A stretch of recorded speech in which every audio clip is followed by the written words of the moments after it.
Com destaque internacional, Israel celebra mais uma vitória contra o Hamas. Mas até o premier israelense admite, a guerra ainda não acabou e, ao que tudo indica, está bem longe do fim. Acompanhem as últimas informações.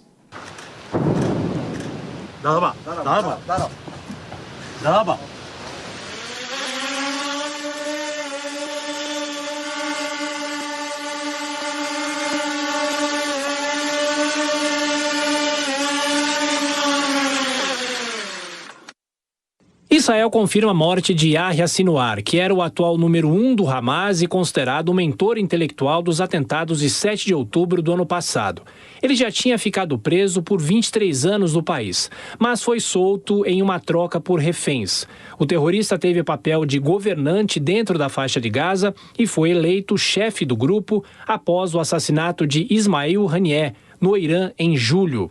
O primeiro-ministro de Israel, Benjamin Netanyahu, acusou Sinwar de destruir vidas, mas ressaltou: a morte não significa que a guerra acabou. O líder era procurado desde o início do conflito. Um exame de DNA confirmou que o corpo era dele.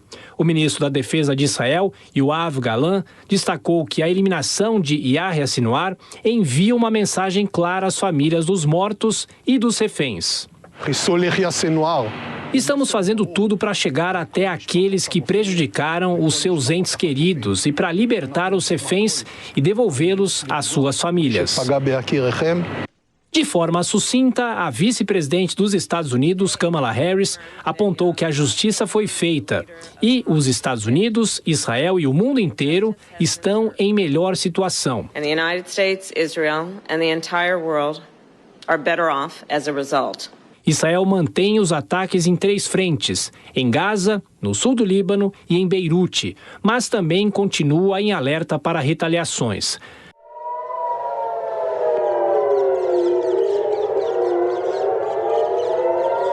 Na cidade portuária de Haifa, no norte israelense, sirenes soaram na manhã desta quinta-feira para alertar a população sobre o risco de bombardeios.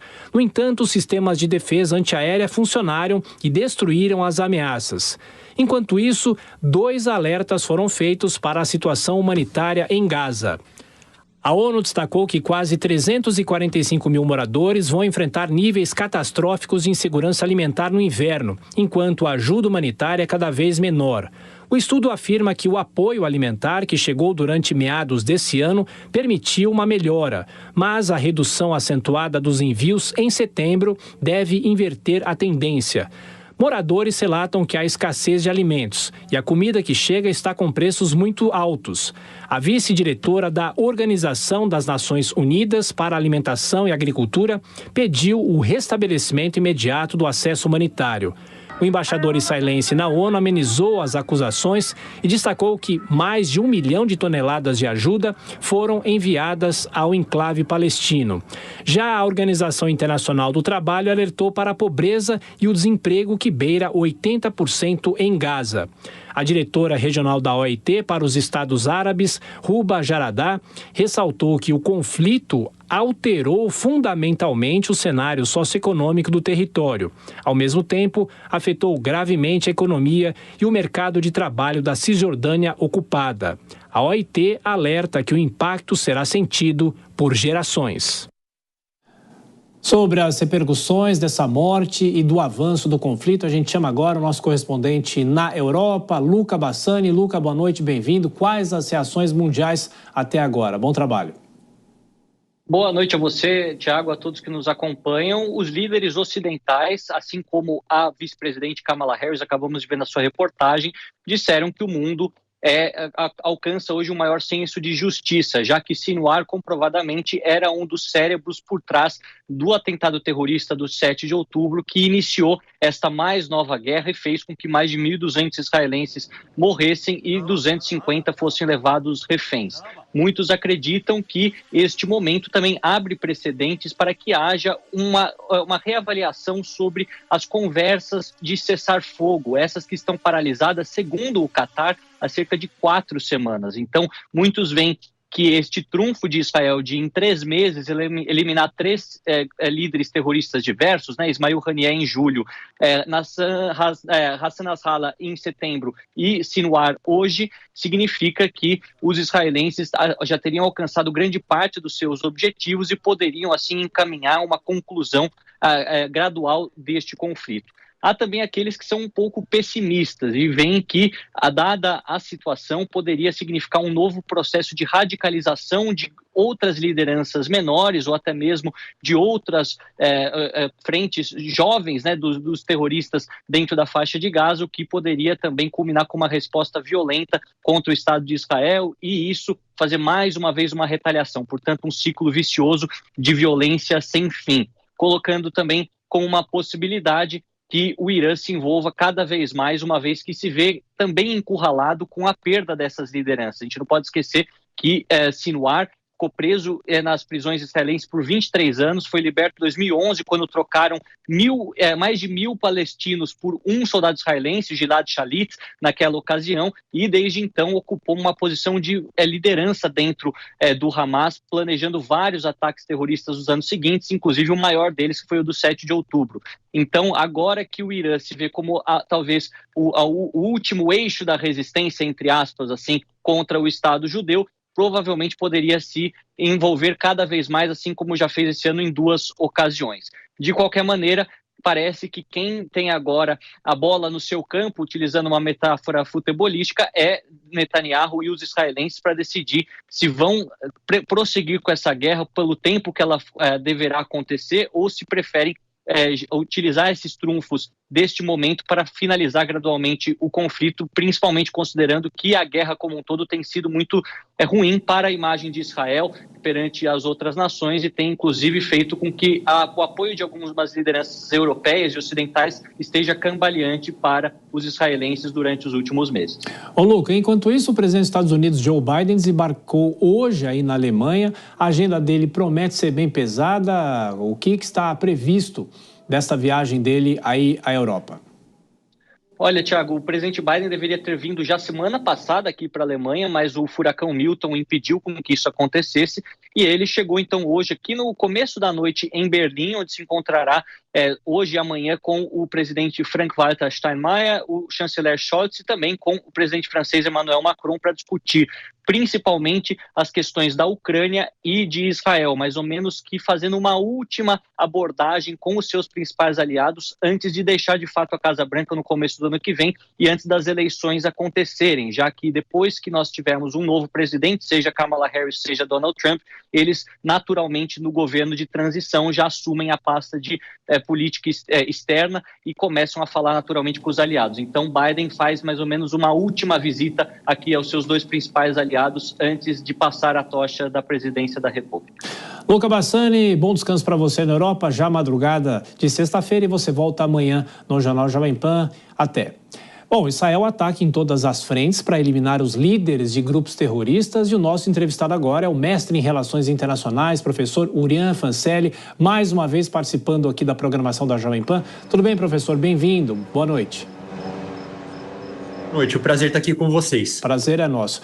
Bom, professor, o Luca Bassani traz um ponto que é muito interessante para a gente analisar a sequência ou não da guerra. O senhor acredita que a eliminação dos principais líderes do Hamas e também do Hezbollah, essa eliminação faz com que estejamos mais perto do fim da guerra ou ao contrário? Porque isso incita novos líderes, principalmente pessoas mais jovens, a lutar pelo Hamas e pelo Hezbollah também. Que momento é esse da guerra, professor?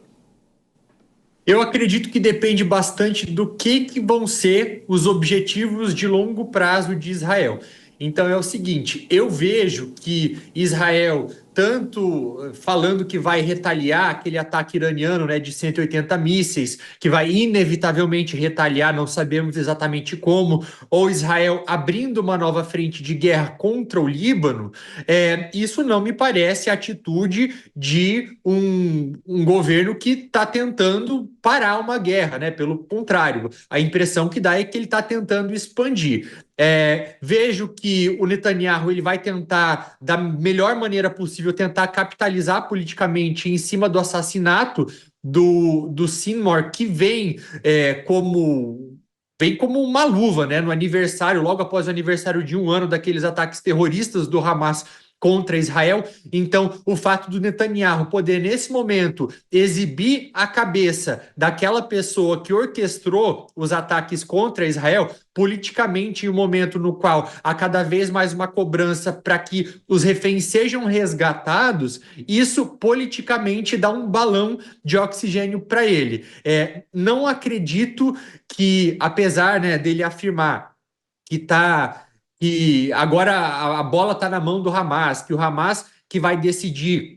Ele disse o seguinte agora há pouco, que se o Hamas devolver os reféns e largar as armas, que aí ele acaba com a guerra, mas não acredito que seja bem assim. Ele que cada vez mais tem sido condenado por aliados internacionais, ele precisa também, de certa maneira, mostrar disposição em encerrar as hostilidades, visto que ele assassinou as principais lideranças do Hamas. Mas acredito também que ele está gerando novas lideranças radicais com esses assassinatos também. Professor, em retrospectiva, a gente preparou uma imagem que mostra os principais líderes que foram mortos e começamos, claro, com Yahya Sinwar, nesse 17 de outubro, líder do Hamas. Depois nós temos Hashem Safieddine, no dia 8 de outubro, Fateh al-Amin, dia 30 de setembro, e um outro, Hassan Nasrallah, esse talvez o mais simbólico de tudo isso, no dia 28 de setembro. E Ismail Haniyeh, outros nomes que estão nessa lista dos ataques de Israel. E, professor, agora há pouco também, além de falar sobre esses nomes, né, os principais líderes, é possível fazer uma projeção do quanto essas mortes já enfraqueceram os dois grupos, ou isso é impossível, professor? Eu acredito que enfraqueceram, sim, militarmente, pelo menos. Eles estão mais fracos. Estima-se que o Hezbollah, pelo menos, ele já tenha perdido metade da sua capacidade militar. O Hamas também enfraqueceu bastante. Mas não podemos dizer ainda que esses grupos eles estão completamente impotentes, muito pelo contrário. Esse ataque que ocorre contra o Hamas, ele pode, de certa maneira, deixar o grupo um pouco desnorteado, sem saber o que fazer, mas ele pode ter consequências inesperadas também, como, por exemplo, os militantes terroristas do grupo agindo por conta própria. E o que eles poderiam fazer? Poderiam tanto lançar foguetes por conta própria contra Israel, poderiam matar alguns dos reféns. Então, lembrando que ainda tem mais 100 reféns na faixa de Gaza, não sabemos ainda quantos vivos e quantos mortos, e podemos também traçar um paralelo em relação ao que aconteceu no Líbano, porque mesmo após a morte do Hassan Nasrallah, o que aconteceu? O Hezbollah deixou claro que ainda assim ele consegue agir. Então nós observamos também ao longo dos últimos dias vários foguetes sendo disparados contra Haifa, no norte de Israel, foguetes que inclusive acertaram bases militares e deixaram alguns soldados israelenses mortos.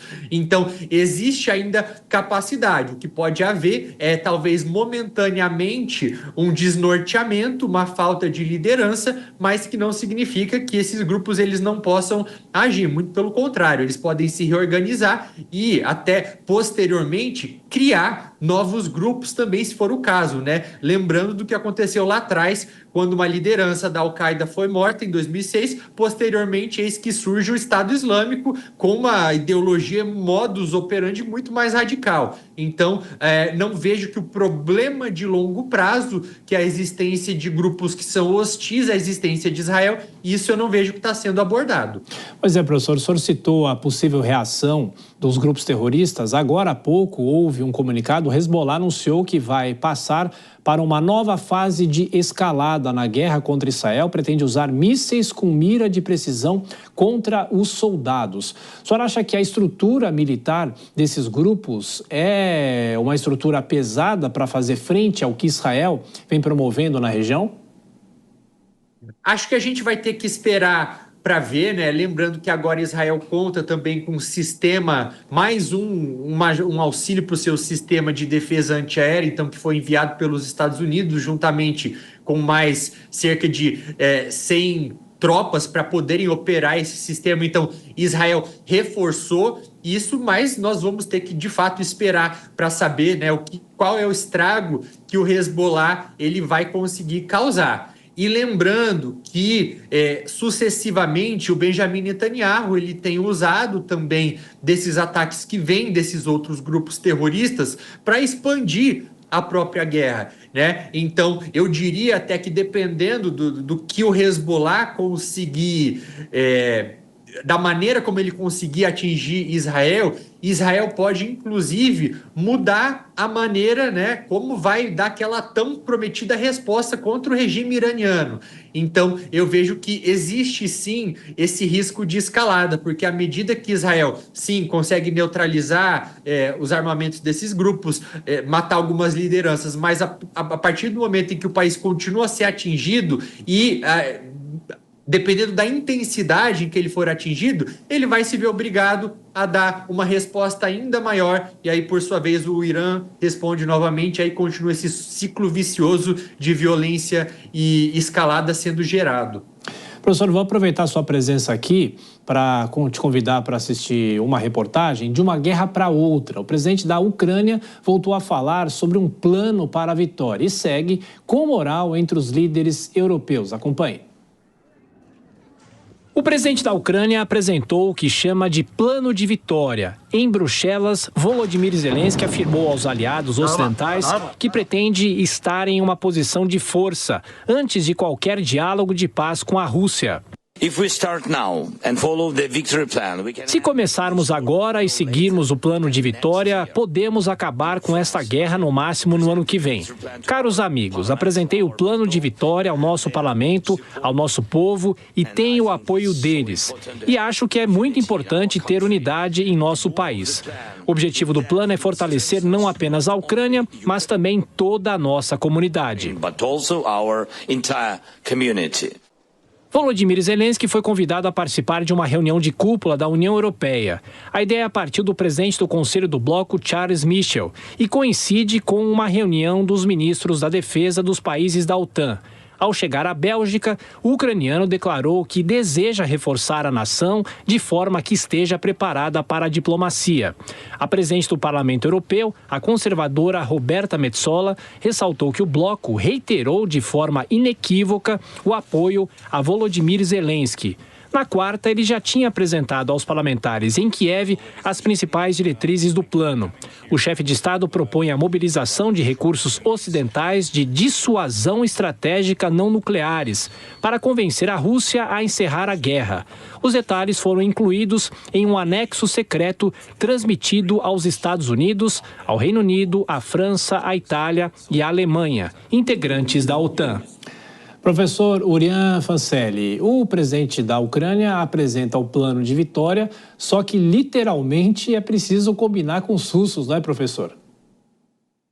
É verdade, é um plano que ele tem tentado vender para esses líderes ocidentais, mas é um plano que ele exige tem exigido algumas coisas que faz tempo já que o Zelensky pede, que são bastante complicados, e talvez eu destacaria o principal ponto, que é um convite imediato para que a Ucrânia entre na OTAN, né? E também que continue fornecendo armamentos. Mas o fato da Ucrânia poder entrar na OTAN agora, isso seria muito complicado, porque significaria que a Ucrânia ela é um país em guerra, então ela sendo atingida ativaria aquele 5º artigo da Carta da OTAN, que obrigaria todos os outros países a responderem. Então, existem até mesmo alguns modelos de adesão que têm sido discutidos pelos especialistas e que eles falam, por exemplo, que uma possibilidade seria a Ucrânia entrar na OTAN, mas que aquele artigo 5º da Carta da OTAN seria válido apenas para aquelas áreas onde os russos ainda não chegaram, com o objetivo, né, de prevenir que haja uma guerra ainda maior. Então, mas não acredito que deva ser algo que deve ir para frente no futuro muito próximo, porque enfim, os membros da OTAN, eles entendem o que isso significaria, né? O próprio secretário-geral da OTAN, que assumiu faz pouco tempo, o Mark Rutte, ex-primeiro-ministro holandês, também deu esse recado. O Zelensky, ele pediu mais algumas coisas, ele está tentando meio que oferecer algo para o Ocidente ganhar em troca. Então, uma das coisas que ele fala, por exemplo, é que o Ocidente vai poder participar da reconstrução da Ucrânia uma vez que essa guerra acabar. Mas não acho que ele está conseguindo convencer os países aliados. E lembrando que tem eleição americana também. Professor Urian Fancelli, mestre em Relações Internacionais, sempre bom receber aqui o senhor na programação da Jovem Pan, professor. Até a próxima, bom descanso, um abração. Obrigado, até a próxima.